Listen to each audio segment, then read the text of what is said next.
में टोटल हमारे पास 34 गुफाएं हैं।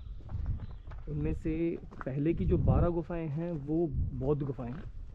वो बनाई गई थी 6वीं शताब्दी से 8वीं शताब्दी के बीच। और जो हिंदू गुफाएं हैं 17 केव्स हैं, गुफा क्रमांक 13 से गुफा क्रमांक 29 तक, ये हिंदू गुफाएं हैं। और वो सारे के सारे शिव मंदिर वो बने थे 7वीं से 10वीं शताब्दी के बीच। अब हम जो अभी देखने जा रहे हैं ये केव्स 30 से 34 है। 5 मेन गुफाएं हैं जो जैन केव्स हैं। देखिए, दो तरह से केव्स बना सकते हैं। एक होता है कट इन केव आर्किटेक्चर, दूसरा होता है कट आउट केव आर्किटेक्चर।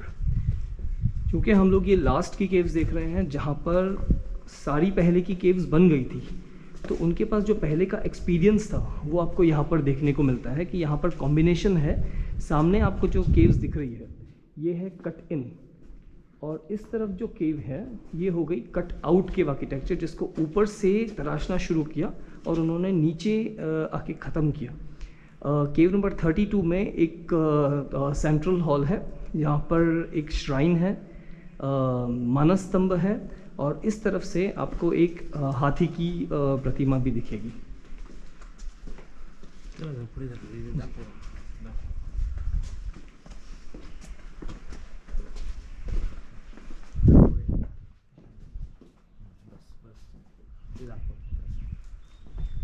तो आप जैसे देख सकते हैं, हम लोग इसको कट आउट केव आर्किटेक्चर बोलते हैं, या सही मायने में बोला जाए तो कट आउट मोनोलिथिक आर्किटेक्चर।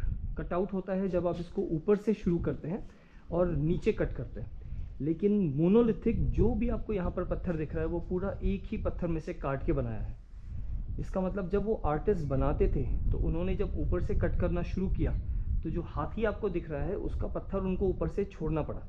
फिर उसके बाद जो आपको सेंट्रल श्राइन दिख रही है उसका पत्थर छोड़ना पड़ा, और मानस स्तंभ का पत्थर ऊपर से छोड़ के सब तरफ से काट दिया गया। रॉक आर्किटेक्चर में एक गोल्डन रूल होता है, आप हमेशा बड़ा पत्थर छोड़ के उसको छोटा कर सकते हैं, लेकिन अगर आपने छोटा काट दिया तो आपको बड़ा करना बहुत मुश्किल होता है। तो इसी वजह से यहाँ पर जो भी काम होगा, जो भी आपको पत्थर दिख रहा है छूटा हुआ, वो पहले बड़ा छोड़ा हुआ था, उसके बाद उसको छोटा काट के कर दिया गया।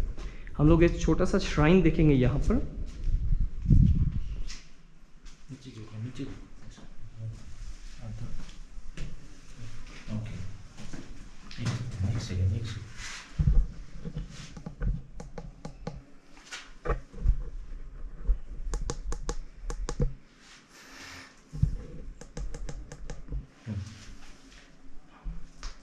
इस श्राइन में अंदर की तरफ महावीर भगवान की मूर्ति है, जिनके सामने सिंह का चिन्ह दिखाई दे रहा है।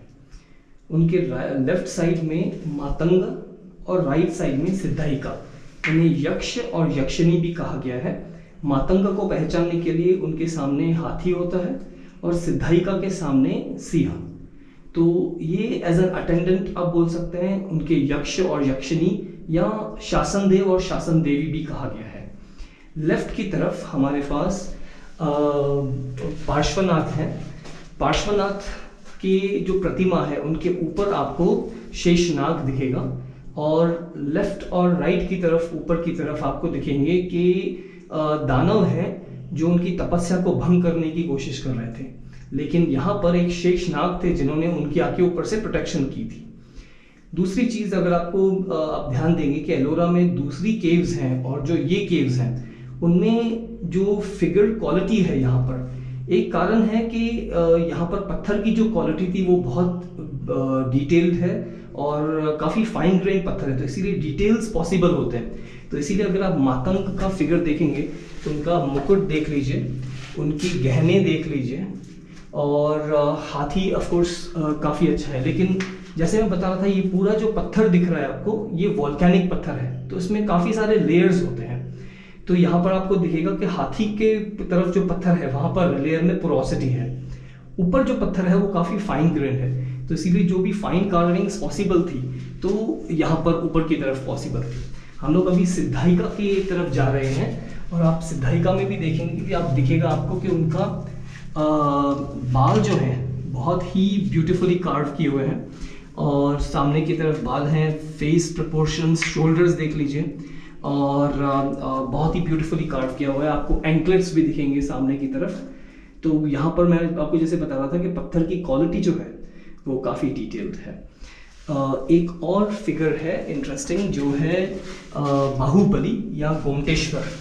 और इनको पहचानने के लिए इनके सामने आपको हमेशा दिखेगा कि इनके सामने जो बेल है वो इनके बॉडी के ऊपर चढ़े हुए हैं, क्योंकि ये जो गुफाएं हैं ये जैनिज्म के दिगंबर सेक्ट को डेडिकेटेड हैं।